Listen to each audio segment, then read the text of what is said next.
Hello everyone! So first and foremost, before we will go to our discussion, I just want to greet everyone good afternoon. Before we will go to our discussion, I would like to ask a permission to Sir Julius for us to speak in vernacular. In that matter, our classmates will fully understand what we are reporting. So let's start. So let me go first to the history of economic thought. So we have here our members. So Neoclassical Economics, we have Cornut and Dupit, Menger, Weiser, and Bombawek. Last but not the least will be Javons and Clark. So let me go first for the introduction. So what is Neoclassical Economics? Neoclassical economics is a theory, in other words, a school of economics. It believes that the consumer or the customer is the driver of market forces. So when it say market forces, they mean the forces of supply and demand. So for me, with my own perception, yes, yung mga consumer o yung mga customer natin, yung nagiging driver ng market forces. Because kung wala tayong mga consumer, wala tayong mga customer, how can we supply a product? Siyempre, walang bibili ng ganon. So, this Neoclassical Economics for me is highly accepted. At dito din nababalanse or malalaman natin ang supply and demand. So, let me proceed. Supporters of Neoclassical Economics say that customers determine market forces for two reasons. Firstly, the customer's aim is customer satisfaction or is the utility. Well, lahat naman tayong mga consumers o mga bumibili ng produkto, gusto natin masatisfy tayo sa mga binibili nating product, kaya nga natin binibili yung produktong to. Halimbawa na lang ako, gusto ko ng isang carbonara. Gusto ko masatisfy ako sa lasa, kaya ako binili yon. It means gusto ko masarap. Yun yung isang reasons sa Neoclassical Economics. Pangalawa naman, yung the supplier's goal is maximization. So, they want to maximize their supply. So, yung mga suppliers, goal nila is ma-maximize yung mga supply nila. Kumbaga, lahat ng isusupply nila, gusto nilang mabili lahat. Or as long as maraming nagde-demand ng isang produkto, gusto nila, supply lang sila ng supply. Let me proceed. So, Neoclassical is a theory that focuses on how the perception of the usefulness of a product influences the supply and demand. Sabi dito, sa theory ng Neoclassical, yung perception daw ng usefulness or yung utility ng isang product, ini-influence ang supply and demand. Halimbawa na lang dito yung nagka-COVID tayo. So, nung nagka-COVID tayo, konti pa lang yung supply ng face mask. And then, dahil sobrang useful nung face mask, ang ginawa nila, nag-supply ng face mask. Kaya habang tumatagal, bumababa yung price ng face mask. So, ang Neoclassical, it is an approach that relates supply and demand to individuals' rationality. It also relates to people's ability to maximize utility and profit. So, yung daw Neoclassical, hindi lang siya sa usefulness. Kumbaga, minamaximize din niya yung profit. Profit. Ano ba yung profit? Ito yung tubo ng mga entrepreneurs natin. So, additionally, Neoclassical Economics increases the use of mathematical equations from its predecessor, Classical Economics. So, from Classical Economics, we will be going to Neoclassical Economics. So, kumbaga sa Classical Economics, meron ng mathematical equation, then magi-increase pa yung knowledge natin pagdating sa Neoclassical Economics, pagdating sa mathematical equation. So, sample equations, nakikita nyo sa taas. Yan, sa sample, meron tayong no variable. Yun yung 5 mga whole numbers natin, na like 5 plus 5, yun yung example ng equation ng no variable. Pag sinabi natin with variables, yun yung mga A, B, C, etc. At meron din tayo example dyan ng mga profit equals cost minus the revenue. Makikita nyo yan sa PowerPoint natin. So, Neoclassical Economists developed classical economics free market ideas into a full-scale model showing how an economy functions. We have Alfred Marshall. Yes, yan si Alfred Marshall. So, Marshall subsequently made it popular by focusing on human behavior. Well, naging popular daw siya sa pag-focus niya ng human behavior. Paano nga ba tayo nag-focus sa human behavior? For example, kaming mga human behavior, pinakakailangan naming essential is pagkain. Nang dahil dun sa mga thought niyang ganon, naging popular siya. Kumbaga, ini-study niya or pinag-aaralan niya yung behavior ng isang tao, kung ano ba yung mga palagi niyang ginagamit, kung ano nga ba yung nangyayari sa isang tao, ano nga ba yung mga pangangailangan niya. So that is Alfred Marshall.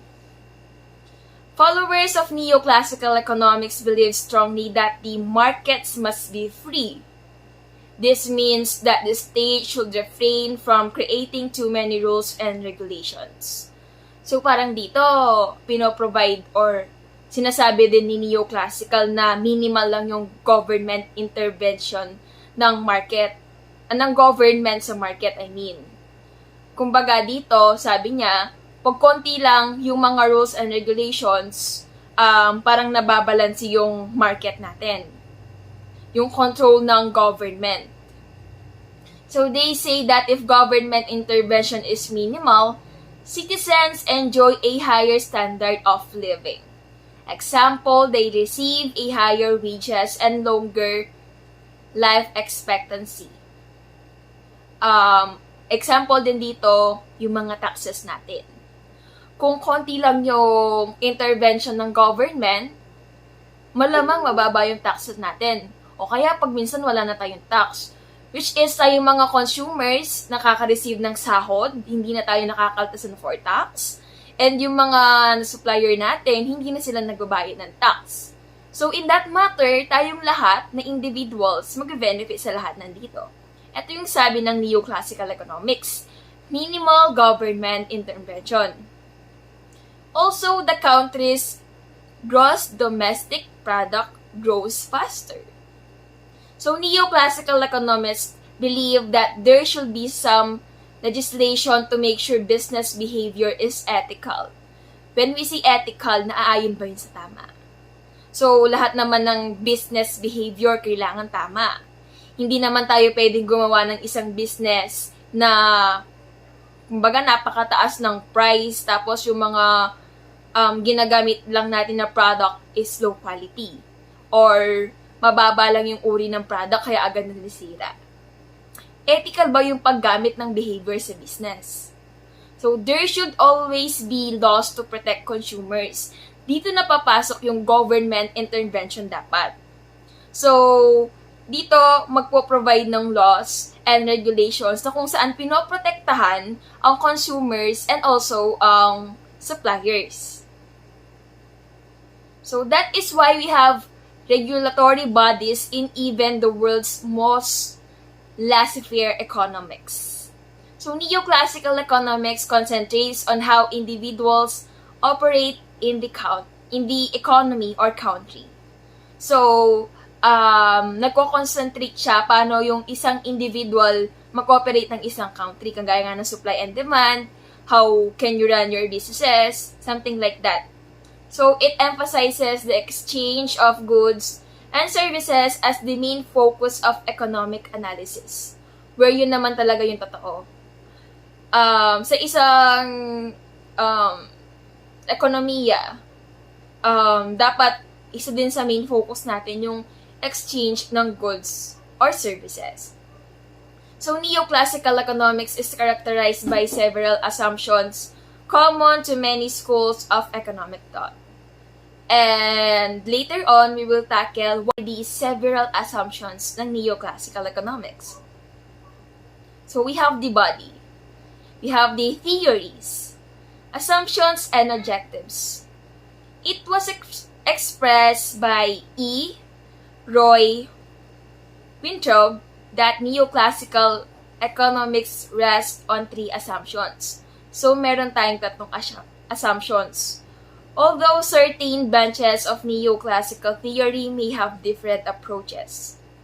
First na assumption or approach.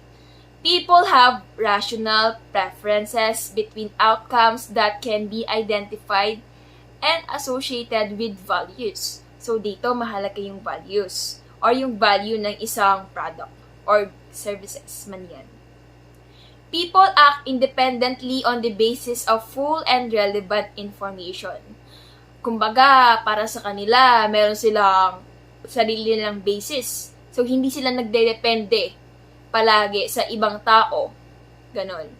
So, from these 3 assumptions, neoclassical economists have built a structure to understand the allocation of scarce resources among alternative ends. In fact, understanding such allocation is often considered the definition of economics to neoclassical theory. So, ang sinasabi naman dito, yung pag-understand natin ng mga allocation, yun yung definition ng economic to neoclassical theory. So, let's go to the theories. First, we have... mamaya na pala yun, sorry. So, here we have, according to neoclassical economics, the rational behavior and goals of the sellers and consumers in the marketplace drive the flow of resources, goods, services, and money. May makikita kayong picture dito. So, kung makikita nyo sa picture, nasa taas yung money, nasa baba. Consumers go to the sellers. Ang gagamitin nila is money. Tapos, goods and services.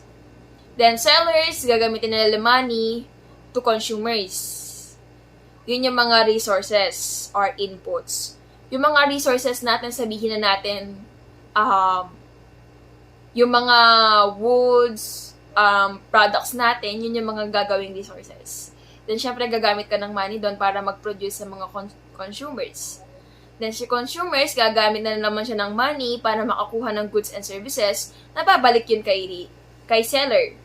So, ganun umiikot yung sa neoclassical economics rational behavior. So, their objectives and actions lead to market equilibrium. So, later on, we will discuss what is market equilibrium. The most famous neoclassical economist is Alfred Marshall. So, nakita niyo na kung sino si Alfred Marshall. He was born... Wow. 1842 to 1924. I'm so sorry for the error sa sulat. So that will be 1842 to 1924. Alfred Marshall is a British economist. He took economics to a more mathematically rigorous level. So, kumbaga, higher level na yung kay Alfred Marshall pagdating sa mga mathematical equation niya. So, he extended economics from the classical market economy. So, yan. What you can see in the picture. Ano kaya to? Or ano kaya yung tawag dito? May makikita kayong price sa taas, ibaba quantity. Makikita nyo yung color red na line, yun yung demand. Supply, yung kulay blue. And then, yung sa gitna na tuldok is equilibrium. Ano kaya to? So, yun ang supply and demand model. It is an important device of neoclassical market analysis is the graph presenting supply and demand curves. Yun ang tawag doon. Supply and demand model na tawag doon, graph presenting supply and demand curves. The curves are reflecting the behavior of individual buyers and individual sellers. Buyers and sellers interact with each other in and through these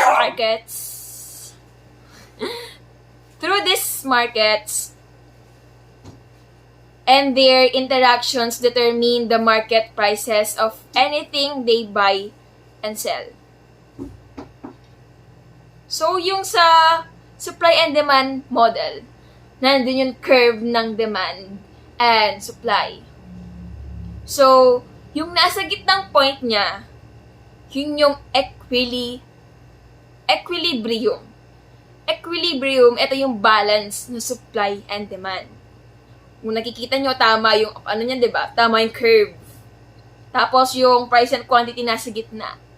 Tawag doon, equilibrium. It is the balance of demand and supply together with its price and quantity. So, let's have the ice cream as an example. Yan, makikita nyo, yan, yun yung equilibrium, nasa gitna, nakabalance siya, supply and demand, the balance in the supply and demand. So, let's have the ice cream as a example. So, this equilibrium, nakikita nyo yung picture. So, sa picture na yan, merong nasa taas yung equilibrium. Nasa upper part siya. Wala siya sa gitna. O kaya naman pag minsan nasa baba siya, wala siya sa gitna. Ang tawag dyan, disequilibrium. There is a change in the price that it moves along with the demand and supply curve. Kumbaga dito, hindi siya pantay, wala siya sa gitna. Kumbaga dito, hindi nababalanse yung supply and demand. Let's get to know it more. So, makikita nyo yung shortage and surplus. So, dito, pansinin nyo guys. Sa unang picture, dun tayo sa shortage. So, sa shortage, sa ice cream. So, sa ice cream, mataas do yung demand ng ice cream. Kaya, mababa yung supply. Mataas yung demand, mababa yung supply, may shortage. Of course, anong mag-generate sa ganung bagay? Yun yung mataas yung price kasi mababa yung supply. So, sa ikalawang picture naman, sa ice cream na example natin. Oh, dito makikita nyo, mataas yung supply, mababa yung demand. So, meron ditong surplus. Dito naman, syempre, pag mataas yung supply, mababa yung demand, yung price niya is mababa lang. Parang dito lang sa atin, sa mga nangyayari ngayon. Their interactions determine equilibrium output and price. Factor demand incorporates the marginal productivity relationship of that factor in the output market. Neoclassical economics emphasizes equilibria, which are the solutions of agent maximization process. Sabi ko nga sa inyo, yung equilibrium, yun yung balanse ng supply and demand. So when we go to equilibria, yun yung nagiging solusyon ng mga agents sa mga problema nila, sa mga maximization process, profits, etc.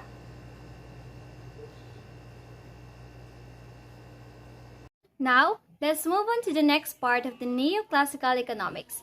There are a lot of early economic theories that was developed back then. For example, the classical and Martian, which used the labor theory of value, that value is determined by the labor required for production, which we can see became useful and at the same time received criticisms.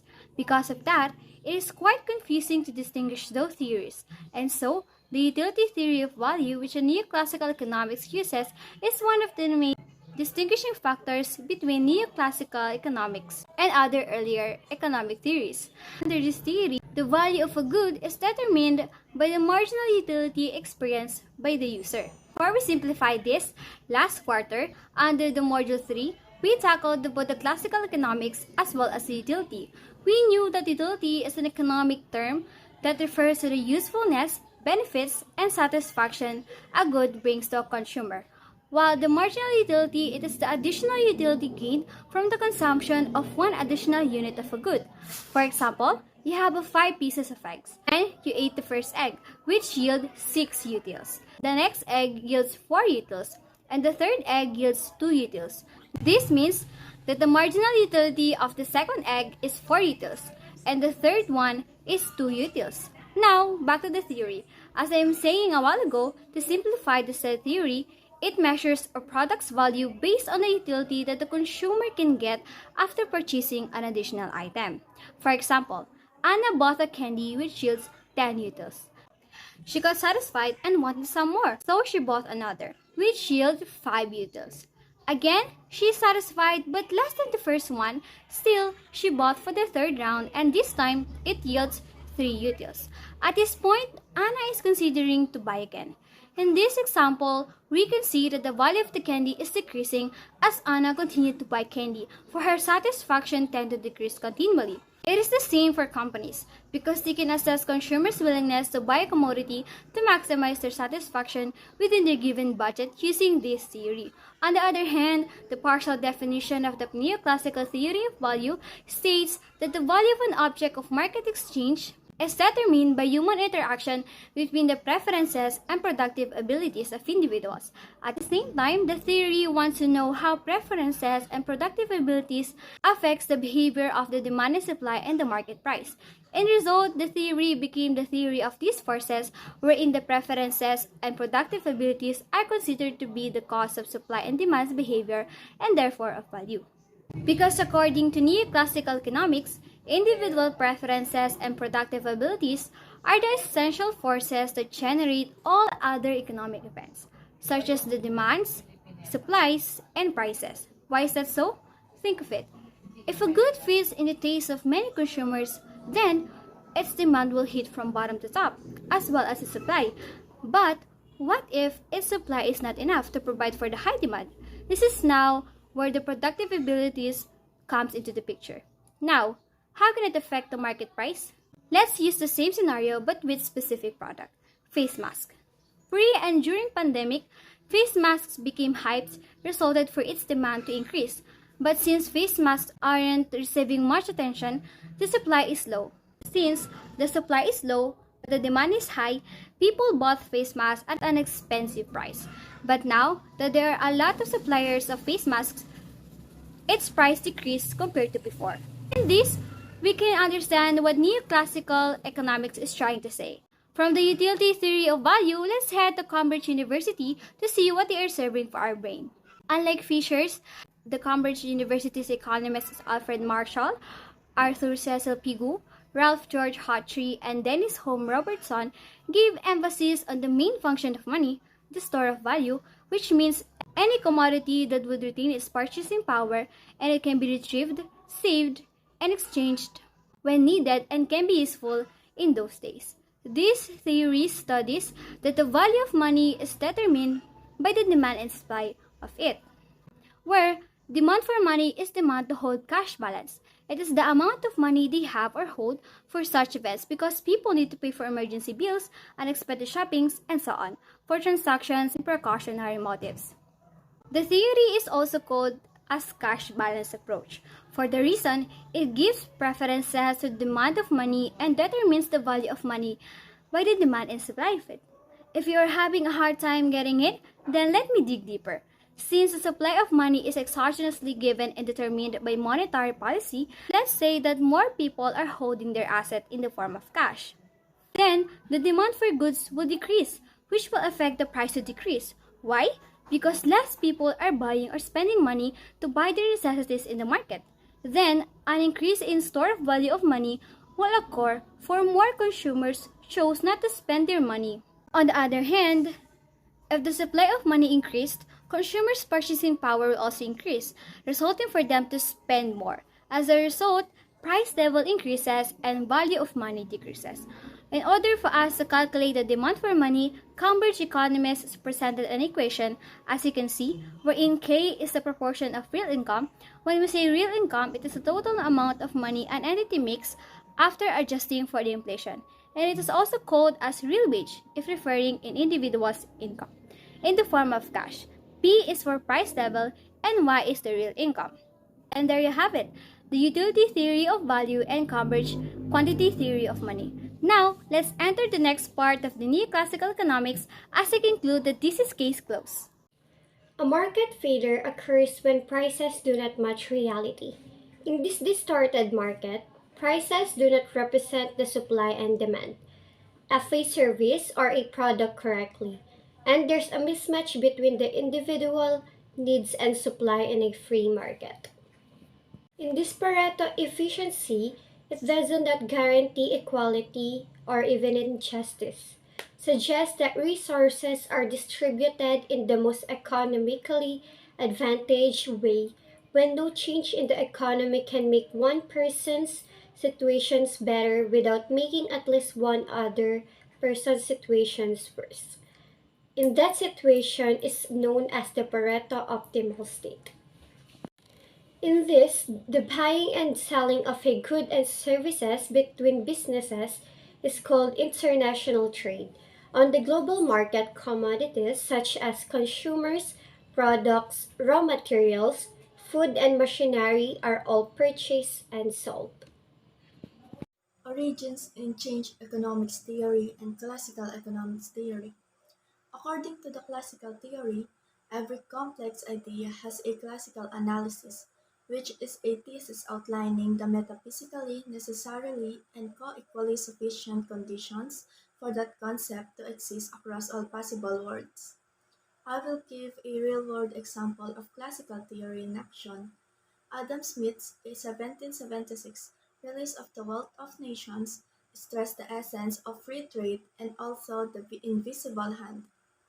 This served as the theory of the early phase of domestic and international supply and demand.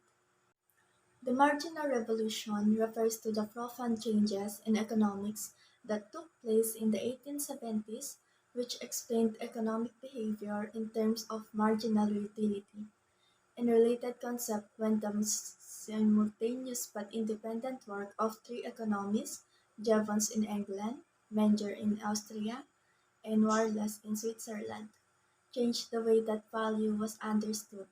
This marked the shift from the old classical economics to what's now known as neoclassical economics.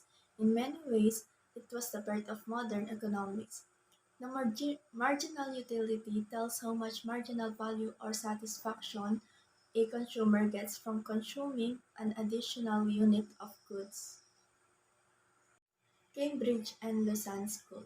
The school became famous for developing the general equilibrium theory.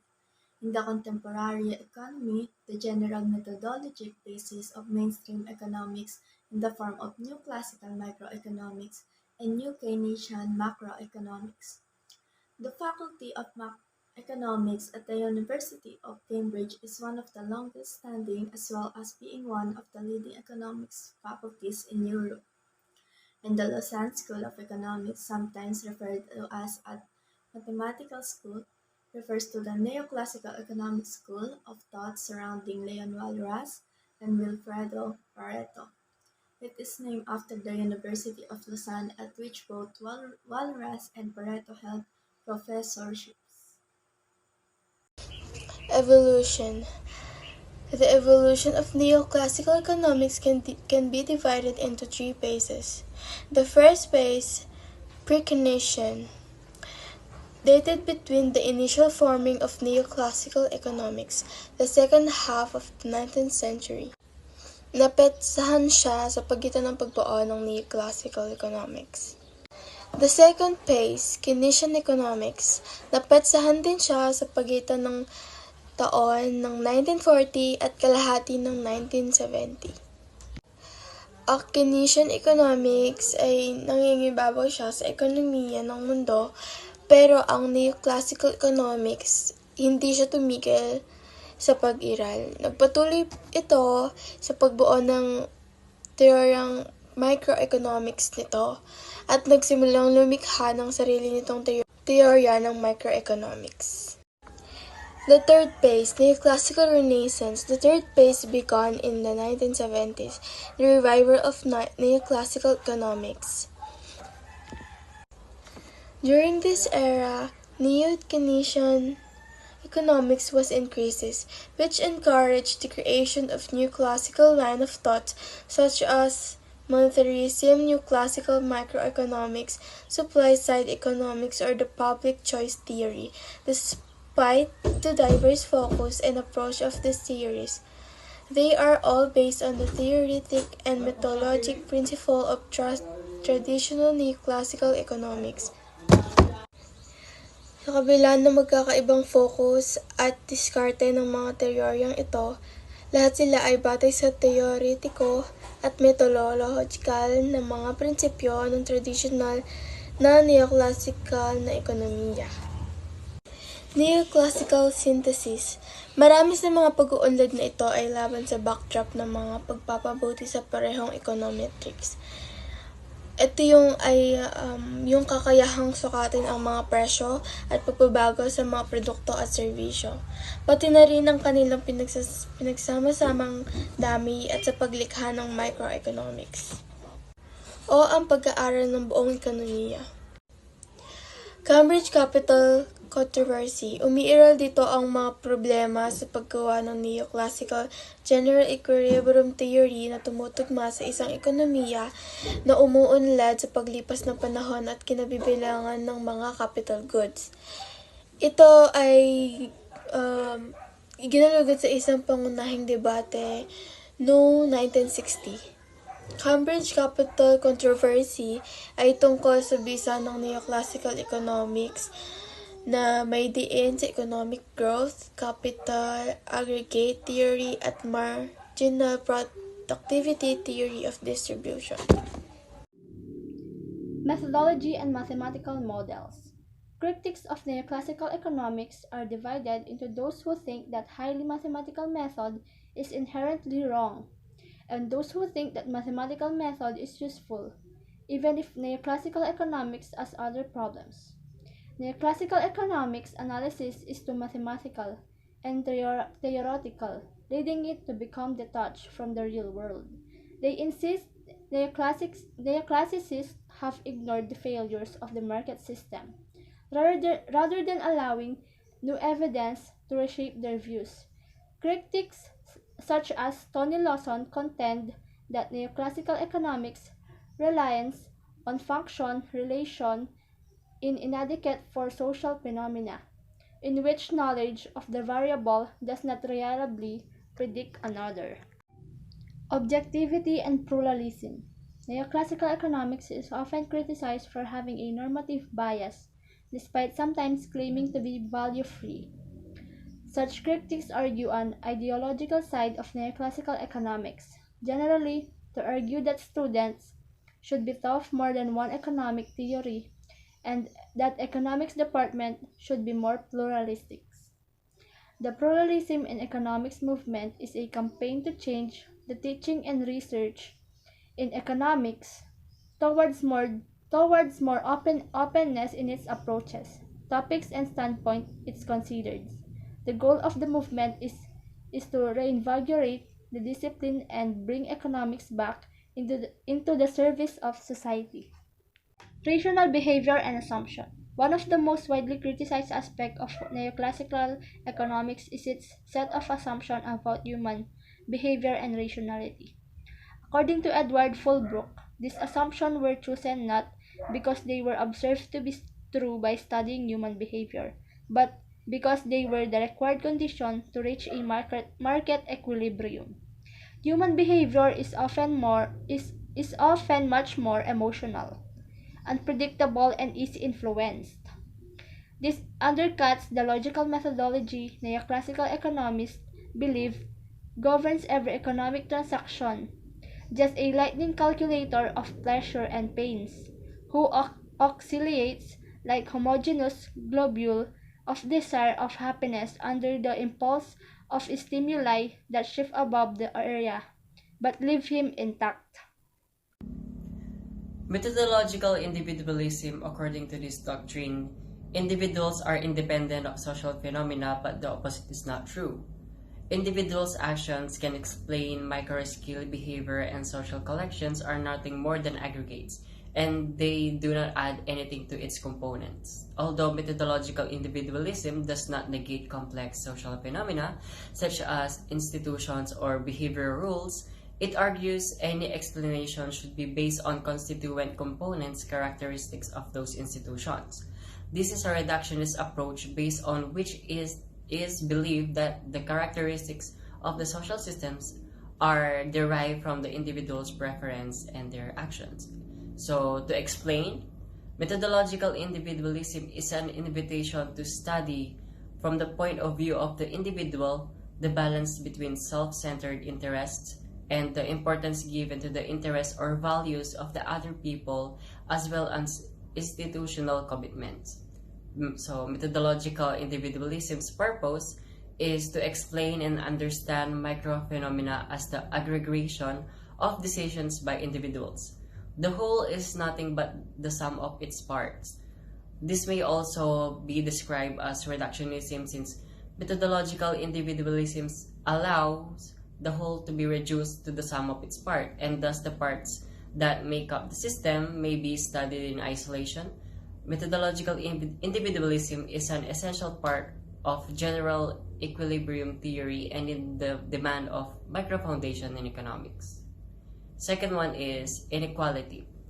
Neoclassical economics is often criticized as promoting policies that increases inequality and as failing to recognize the impact of inequality on economic outcomes. In the case of the former claim, neoclassical economics is often used for analysis in support of policies reducing economic inequality. In particular, through determining the diminishing marginal utility of income, where poorer individuals gain greater net benefits from given increase in income than comparable richer individuals. So, to explain is, economic inequality is the unequal distribution of income and opportunity between different groups in the society. It is a concern almost all countries around the world. Often people are trapped in poverty with little chance to climb up the social ladder. Economic inequalities are most obviously shown by people's different positions within the economic distribution. Income, pay, wealth. So, however, people's economic positions are also related to the characteristics, such as whether or not they have a disability, their ethnic background, or whether they are a man or a woman. And last is the ethics of markets. Neoclassical economics tends to promote commodification and privatization of goods due to its principle that market exchange generally results in the most effective allocation of goods. For example, some economists support markets for human organs on the basis that it increases the supply of life-saving organs and benefits willing donors financially. However, there are arguments in moral philosophy that use of markets for certain goods is inherently unethical. Political philosopher Michael Sandel summarizes that market exchanges have two ethical problems: coercion and corruption.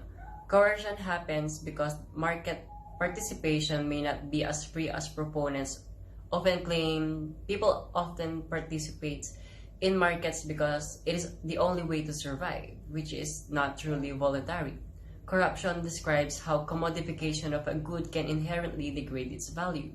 So to explain this is, ethical marketing refers to the process by which companies market their goods and services by focusing not only on how their products benefit customers, but also how they benefit socially responsible or environmental causes. Market ethics are a set of moral principles that guide a market's promotional activities. While other markets seek to generate operational revenue and earn profits, they may also prioritize the goals of practicing integrity, honesty, and fairness. A company's or a market philosophy of ethics often relates to its organizational mission. Move on to corner and upwit. The corner model of oligopoly is duopoly model.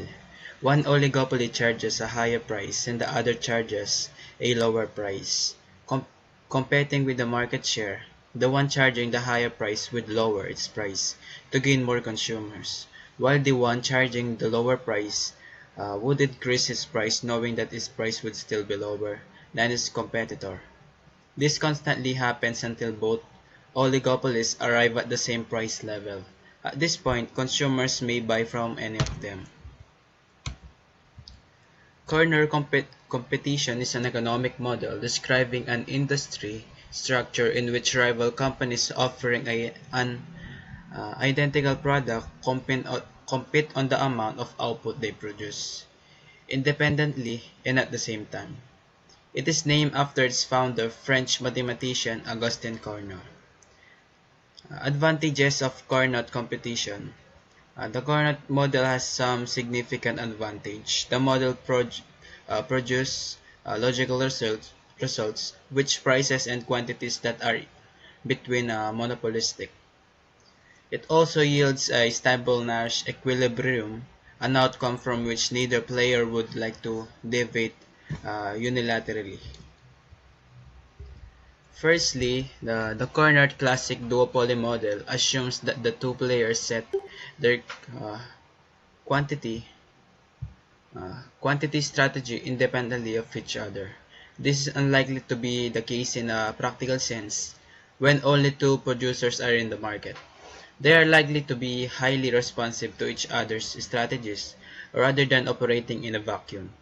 Secondly, Cornett argues that duopoly could form a cartel and reap higher profits by colluding, but game theory shows that a cartel arrangement would not be in equilibrium since each company would tend to deviate from the agreed output for proof. One need look no further than Organization of the Petroleum Exporting Countries, or also known as OPEC or OPEC. Thirdly, the model's critics question how often oligopolies compete on quantity rather than price.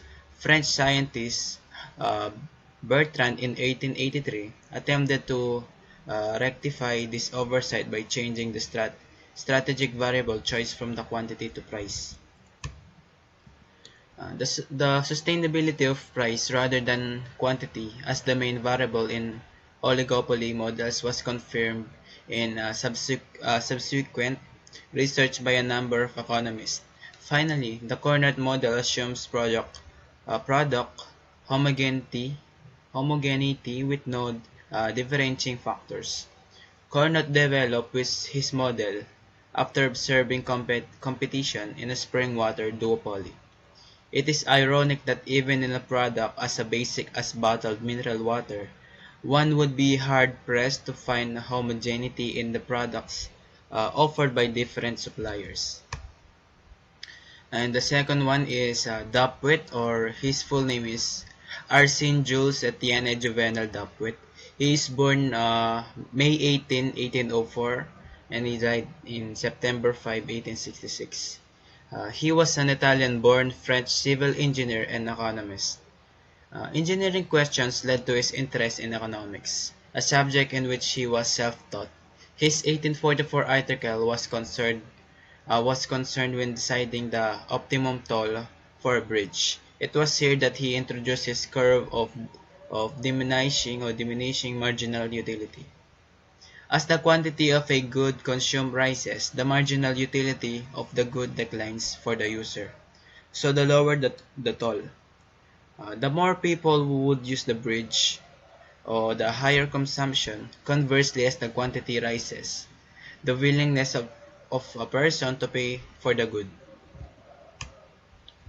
Dupuit's reputation as an economist does not rest on his advocacy of laissez-faire economics, but on frequent contributions to periodicals. Dupuit also considered the groundwater flow equation, which governs the flow of groundwater. He assumed that the equation could be simplified for analytical solutions by assuming that groundwater is hydrostatic and flows horizontally. This assumption is regularly used today, and is known by hydrogeologists as the Dupuit. Karl Menger. Karl Menger, he was an Austrian economist and the founder of the Austrian School of Economics. He was born on February 23, 1840 in Poland. Menger contributed to the development of the theory of marginalism, or the marginal utility, which rejected the cost of production theories of value, such as were developed by the classical economists such as Adam Smith and David Ricardo. As a departure from such, he would go on to call his resultant perspective the subjective theory of value. What is subjective theory of value? The subjective theory of value maintains that the value of an object is not fixed by the amount of resources and the hours of labor that went into creating it, but it is a variable according to its context and the perspective of its users.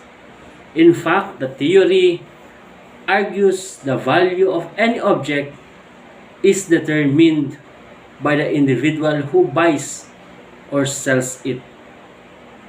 This economic theory suggests that a product's value is decided by how scarce or useful it is to the individual.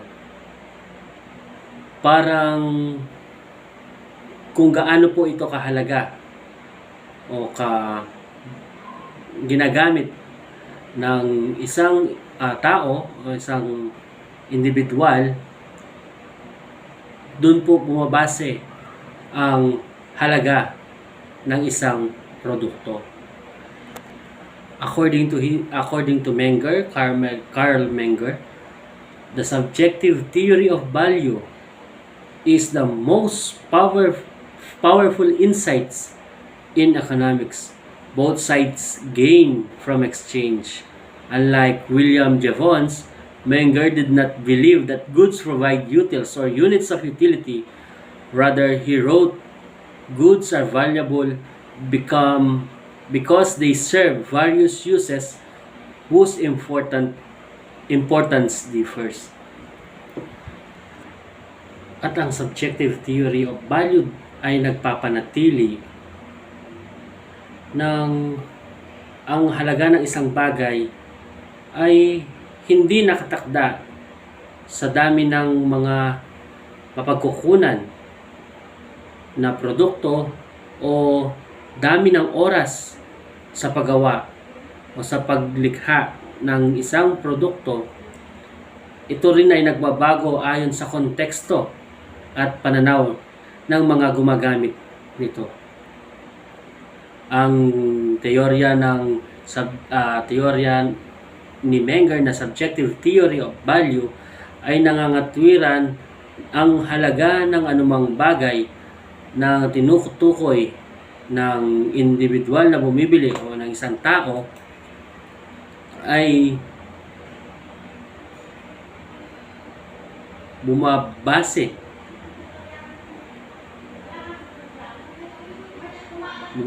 din sa bumibili o nagbebenta nito. Menger advances theory that the marginal utility of goods rather than labor inputs is the source of their value. This marginalist theory solved the diamond water paradox that had been puzzling classical economists. The fact that mankind finds diamond to be far more valuable than water, although water is far more important. The paradox of value is also known as the diamond water paradox, is the contradiction that Although water is on the whole more useful in terms of survival than diamonds, diamonds command a higher price in the market. Example, kung pupunta ka sa isang disyerto, kung papipiliin ka kung diamante ba o isang bote ng tubig. On survival, kung sa kaligtasan o sa iyong buhay, mas pipiliin mo ang tubig dahil ito'y magbibigay sa iyo ng lakas. Hindi tulad ng diamante, kahit ito ay mataas ang presyo o mataas ang halaga nito, hindi ka bubuhayin sa gitna ng disyerto. Pinapakita din dito na mahalaga ang tubig in terms of survival. Kung in terms of money, mas mataas, mas pinapahalagan nila ang diamante. Dahil mahal ang presyo sa merkado ng diamante. Gayunpaman, hindi pa rin nito maipaliwanag kung bakit ang diamante ay dapat na mas pinahahalagahan kaysa sa isang mahalagang bagay tulad ng tubig. Example,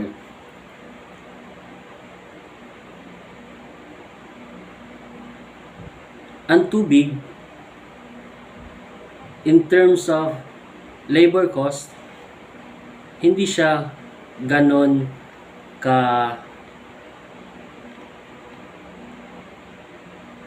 kadaming nagtatrabaho. Dati, makakita ka lang ng malinis na batis, pwede ka nang uminom. Hindi tulad sa diamante, maraming magtatrabaho, maraming maghuhukay, aayusin, gagamitan ng makina, and then dun sa labor cost na yon, tumataas na ang value ng isang diamante. Kaya bakit pa rin ang mga tao ay napaka-importante sa kanila ang isang diamante? Kung ikaw, kung papipiliin ka, ano ang pipiliin mo? Ang diamante o isang bote o isang basong tubig? In terms of survival, syempre pipiliin mo ang tubig.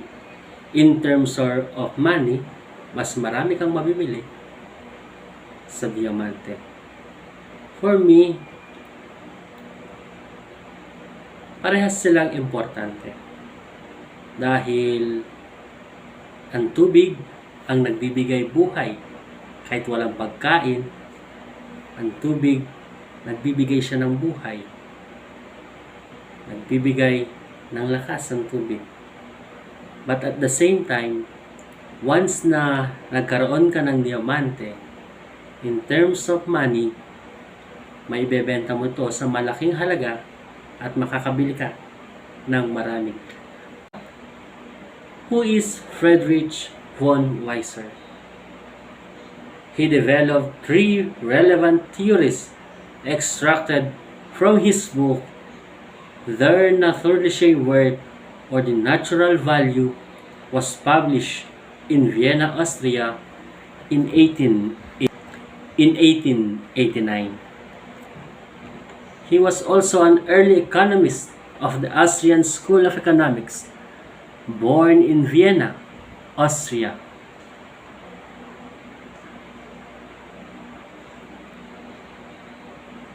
He was born on July 10, 1851, and died on July 22, 1926. He graduated at the University of Vienna in Austria. What are those three relevant theories of Weiser? The first is the value theory. The second one is the imputation theory. The third one is the alternative cost theory or the opportunity cost theory. He also owned his own monetary theory. What is value theory? Value theory. This theory attempted to establish a process for calculating the economic value theory. Value theory. This theory attempted to establish a process for calculating the economic value. It is also stated that there is a utility that is being conferred by the resources to the final products. The resources have value because of this, and the utility being conferred is the marginal utility. This is in opposition to the theory of Menger, Weiser's teacher, that according to him, the value of the input that contributed to the final product is the value factor. According to Weiser, assert the natural value is a neutral phenomenon, independent of the economic system. His idea of the natural value tends to highlight how the value of property is continuously dependent on the distribution of income between different social classes, so that in the presence of a situation greatly lacking in equidistribution, goods or services provided with that little social utility can be of great value and vice versa. His idea of natural value highlights how the economic value of property changes depending on the distribution of income between different social classes, so that when income distribution is far from equal, goods or services provided with the little social utility can be great value and vice versa.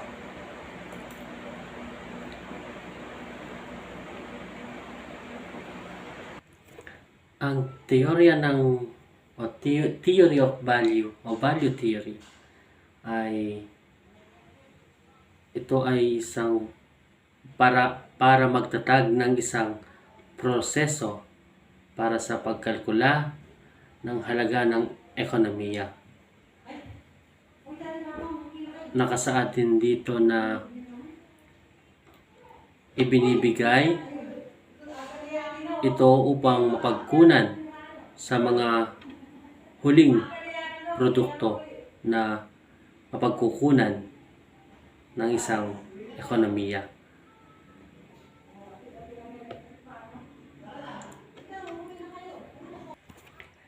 If monopolies arise, then the individual entrepreneur will be able to increase his own utility at the expense of social utility, thus creating a state of antimony. Friedrich argues that competition can correct this because it reduces the entrepreneur's economic power and forces prices to fall. Like kung magbabanggaan kung may kakompetensya ang isang produkto like Jollibee and McDo, kung magko-compete sila sa isang lugar, at least bababa or pagagandahan nila ang kanilang serbisyo.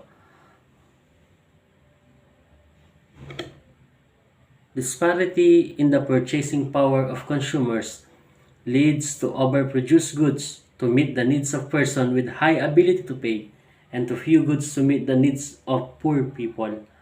Like, once na walang nag-compete, like isa lang ang produkto or isa lang ang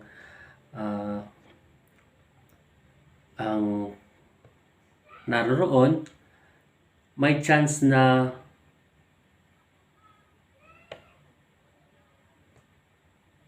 mahal ang kanilang babayaran.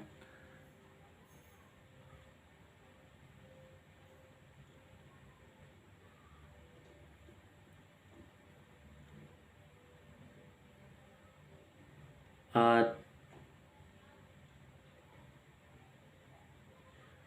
mahihirapan ang mga mahihirap na tao na pumunta doon or makabili doon sa produkto na yon, dahil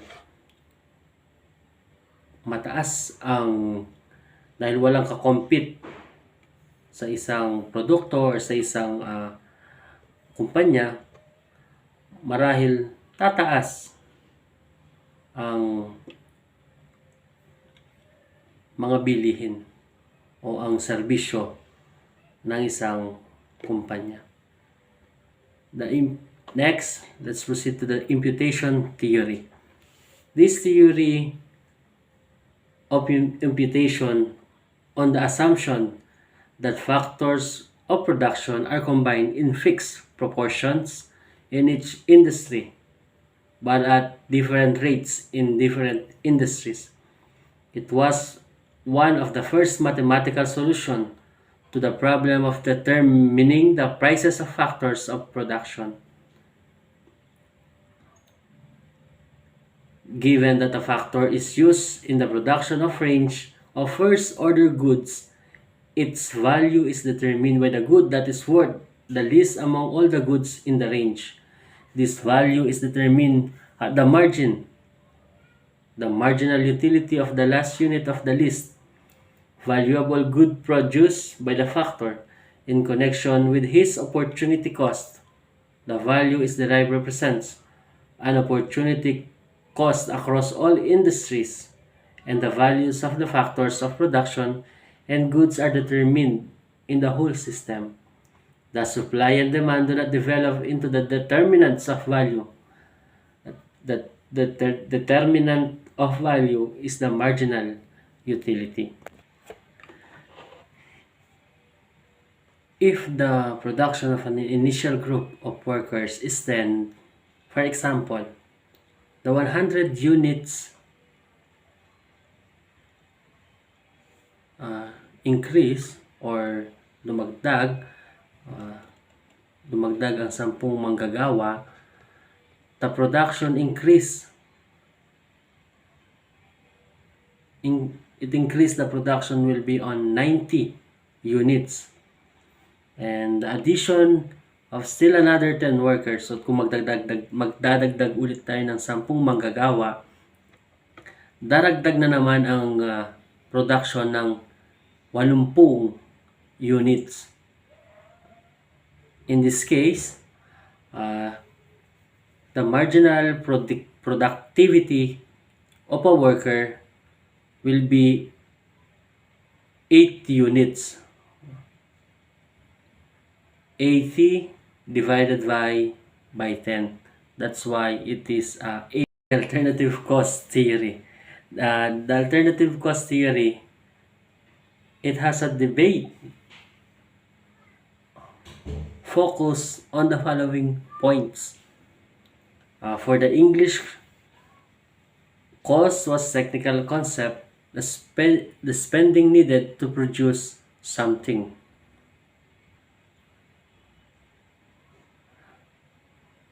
For the Austrians, cost was a result of demand, as this would determine the level of production depending on the willingness of buyers to pay that cost. Since demand is dependent upon the actions of buyers, utility would determine a thing's cost rather than technology.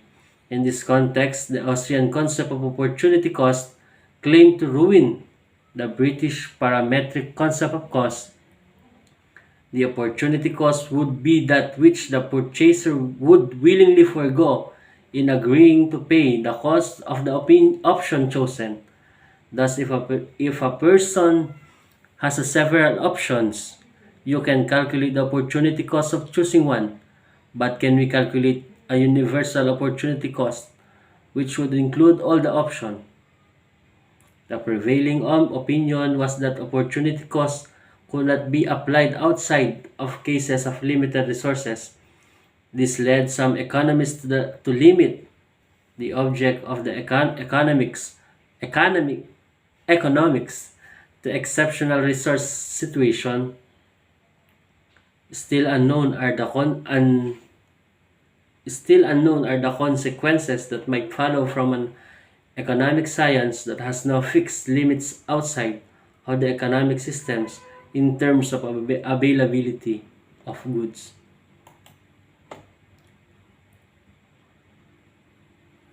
Para daw po sa mga Ingles o sa mga English, for the English, ang gastos ng isang technical na konsepto, ang paggasta ay kailangan upang makagawa ng isang bagay. Like kapag gumastos ka sa isang konsepto, kailangan ang ginastusan mo doon ay makakagawa ka ng isang produkto, ng isang bagay. Para naman daw sa mga Austrian, ang gastos ay resulta daw ng demand dahil ito ang magpapasya sa antas ng produksyon. Depende sa kagustuhan ng mga mamimili na bayaran ang halagang iyon. You have to choose. You have the right to choose or to buy that product.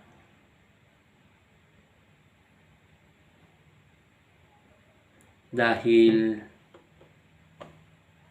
ang demand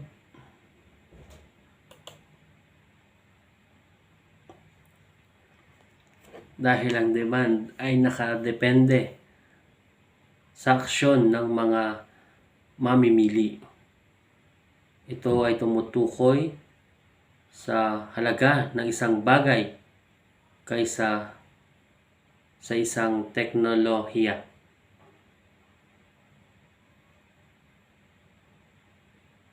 Ang gastos sa pagkakataong ito ay kusang talikuran ng mamimili sa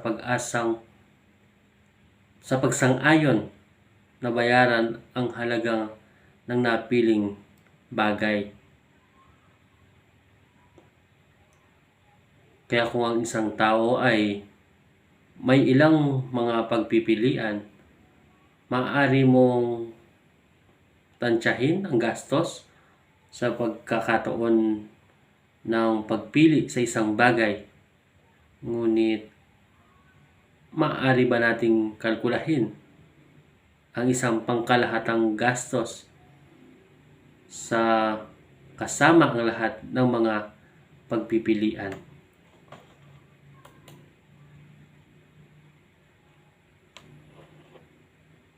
Pero ang mangingibabaw sa opinyon na ito ay hindi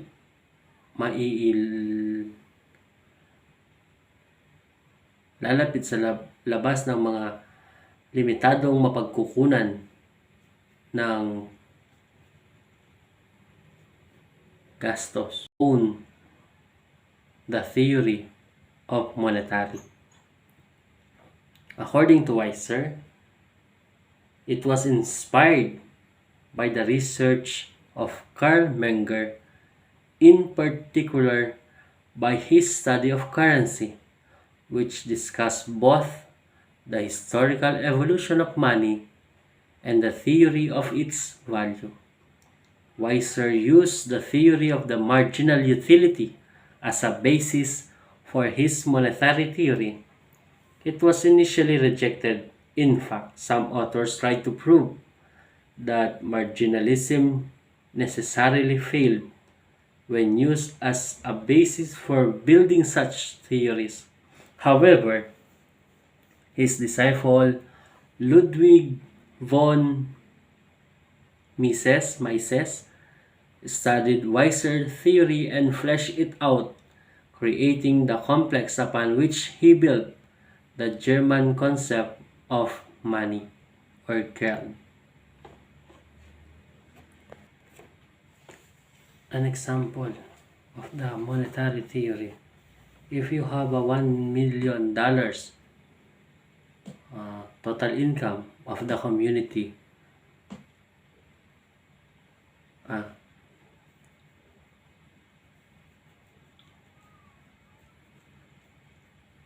the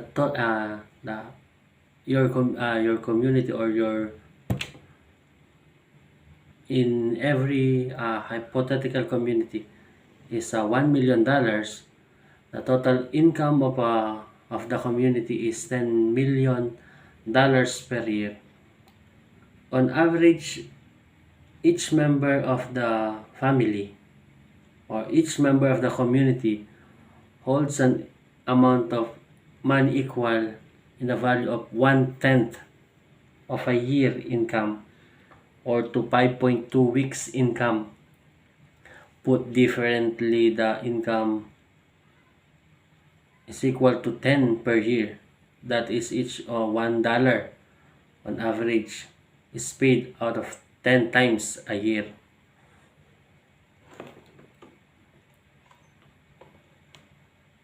The simplicity, there are no business enterprises and the members of the community buy and sell services from to another.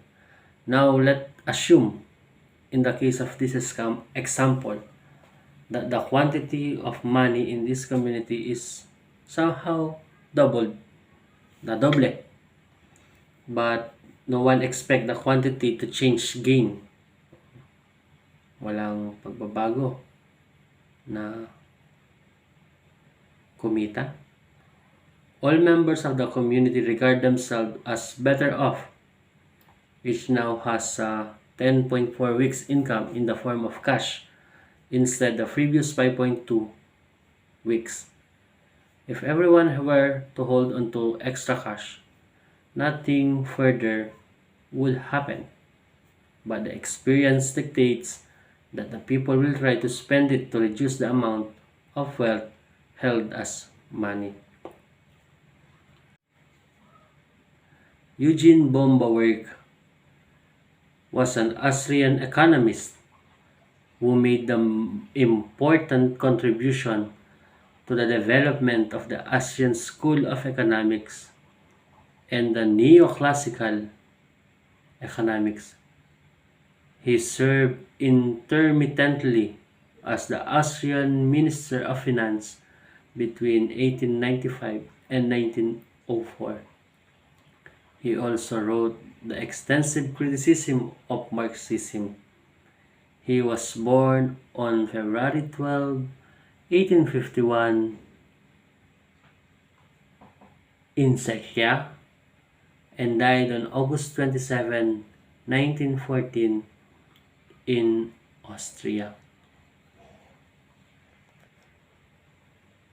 In 1889, Bombawerk became a counselor in the Ministry of Finance in Vienna and represented the government in the lower house on all questions of taxation. He drafted a proposal for direct tax reform. The Austrian system at the time taxed production heavily, especially during wartime, which resulted in a huge disincentives to investment. Bombawerk's proposals called for a modern income tax, which was soon approved and met with success in the next few years. Bombawerk argued that capitalists do not exploit their workers. They actually help employees by providing them with an income well in advance of the revenue from the goods they produce, stating labor cannot increase its share at the expense of capital. In particular, he argued that the Marxist theory of the exploitation ignores the dimension of time in production, which he discussed in his theory of roundaboutness, and the redistribution of profits from capitalist industries will undermine the importance of the interest rate as a vital tool for monetary policy. From this criticism, it follows, according to Bombawerk, that the whole value of a product is not produced by the worker, but that labor can only be paid at the present value of any forcible out. his first volume of Capital and Capitalisms, or The Capital and the Interest, which Ludwig von Mises decreed to be the most eminent contribution to the modern economic theory, was entitled Geschichte und Kritik der Kapitalzinstheorien, sometimes referred to the History and Critique of Interest Theories, translated in 1890 as a critical history of economical theory. It is an exhaustive study of the alternative treatments of interest, use theories, productivity theories, abstinence theories. Included is a critique of Marx's exploitation theory, work that argues capitalists do not exploit their workers. They actually help employees by providing them with an income well in advance of the revenue from the goods they produce.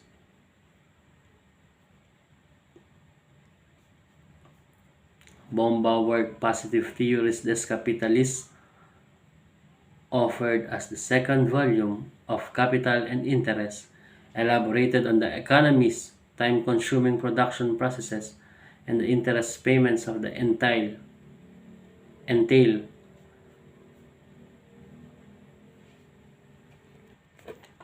Pinaglaban ni Bauer na hindi dapat pagsamantalahan ng mga kapitalista ang kanilang mga manggagawa. Dapat tulungan ng mga kapitalista ang kanilang mga empleyado sa pamamagitan ng pagbibigay ng sahod na mula sa kanilang mga produkto na kanilang ginagawa, at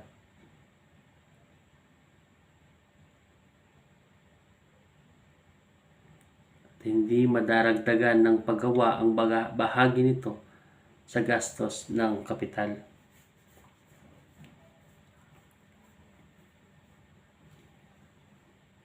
Like, hindi dapat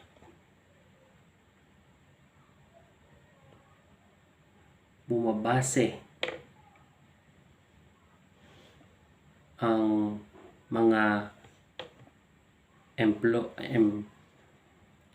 the employer na kanilang dapat ang boss ay bigyan ng sapat na kita, hindi dahil sa kanilang produksyon, dahil sa kanilang trabaho.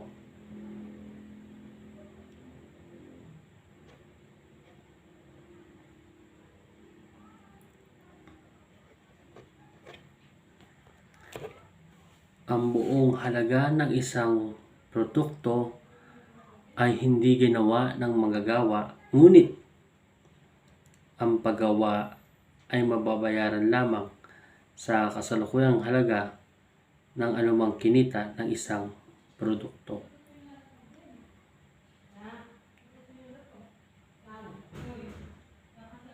So now let me have William Stanley Jevons. So Jevons, he was an English economist and logician.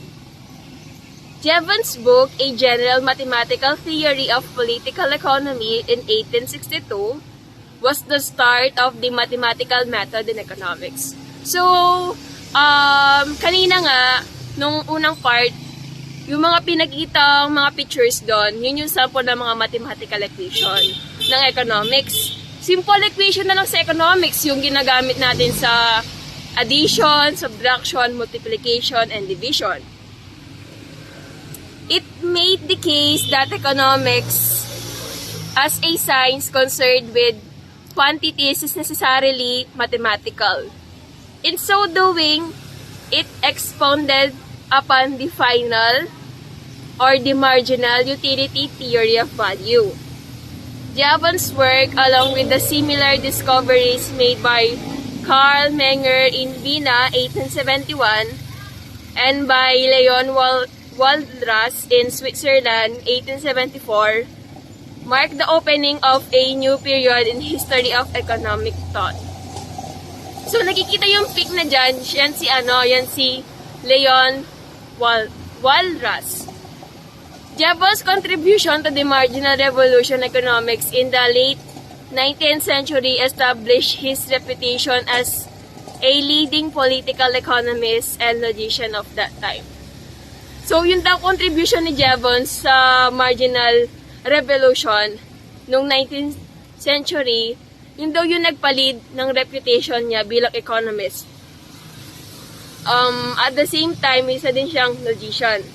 Like, ang galing lang, diba? Let me have now the cardinal utility and ordinal utility. So, dati, diniscuss na ni Sir Julius, or nagbigay na ng output si Sir Julius kung ano nga ba yung cardinal and ordinal utility. So, in his work, Jevons did not explicitly distinguish between the concept of ordinal and cardinal utility. Yung cardinal utility, it allows the relative magnitude of utilities to be discussed, while ordinal utility only implies that. Cardinal utility function or skill is a utility index that preserves preference, ordering uniquely up to positive affine transformations.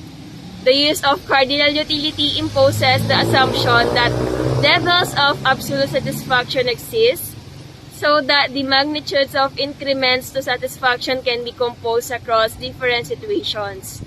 A simple example of two cardinal functions is the first column and the second column, whose values in all circumstances are related by v equals 2u plus 3. An ordinal utility function is a function representing the preferences of an agent on an ordinal scale. Ordinal utility theory claims that it is only meaningful to us which opinion is better than the other. Meaning dito, yung ordinal utility parang tinitingnan niya kung sino ba yung may better na opinion. But it is meaningless to us how much better it or how good it is. All of the theory of consumer decision-making under conditions of certainty can be and typically is expressed in terms of ordinal utility. For example, dito, ang preferences mo A to B and B to C. Yes, so let's have John Bates Clark. Yan, yun yung itsura ni John Bates Clark. Pogi, no? So let's start. Clark is an American economist noted for his theory of marginal productivity, in which he sought to account for the distribution of income from the national output among the owners of the factors of production. Let's say we have the labor and capital, including the land. So in the distribution of wealth in 1899, Clark developed his distinctive utility theory. He held that commodities contain within them, which is the bundles of utility. They present varying qualitative degrees of utility. In this work, he also developed his marginal productivity theory by first setting up a theoretical model of perfect or static competitive equilibrium undisturbed by any dynamic change. In this distribution of wealth in 1899, Clark developed his distinctive utility theory. He held that commodities contain within them bundles of utility. They represent varying qualitative degrees of utility.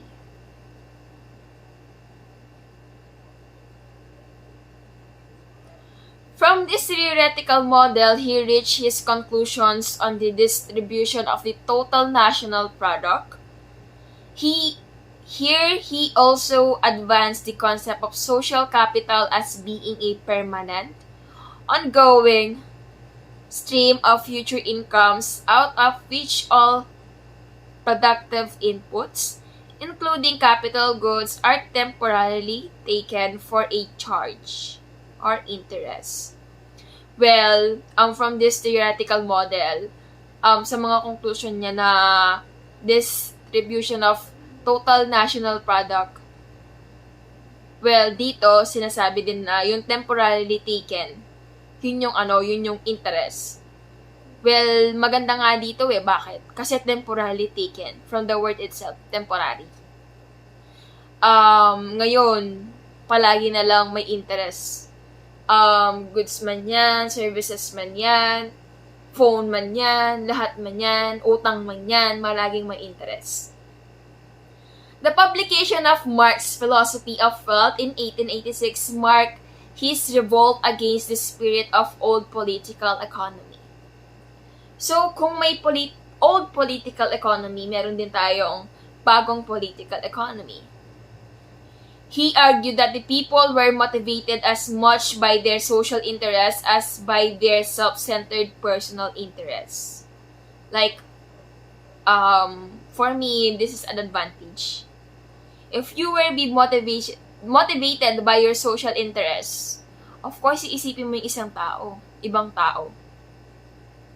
Hindi lang yung sarili mo, self-centered personal interest. Halimbawa ako, self-centered interest ko is like 20%. Pero pagdating sa social interest ko, naging 10% or mas mababa. Kasi mas marami yung tao, mas makakalikom ka ng interest. At the same time, mag-benefit sa'yo na supplier wherein yung interest mo is mababa, pero nakakalikom ka ng marami. Pagdating naman sa consumers, yung interest mababa, bibilhin mo yung isang product. Ganun bagay. Pagkatapos nun, konti lang yung binabayaran mong interest. Imbis na mas marami. So he therefore rejected pure economic competition as a means by which products could be equitably distributed. So dito din, ang sabi, equal din ang pag-distribute ng mga products. Dinisregard niya yung economic competition. Kumbaga talagang pag minsan etong taong to or etong economist na to, iniisip din niya, hindi lang puro sarili niya. Kung hindi yung makakabuti sa economy, pati na rin sa mga individuals na nandito sa lipunan. And yes, thank you so much for listening. And I hope you guys may natutunan kayo dito sa Neoclassical Economics. So if may gusto man kayong basahin, tandaan, katanungan, or what, meron tayong PPT para dito. Thank you so much and bye-bye!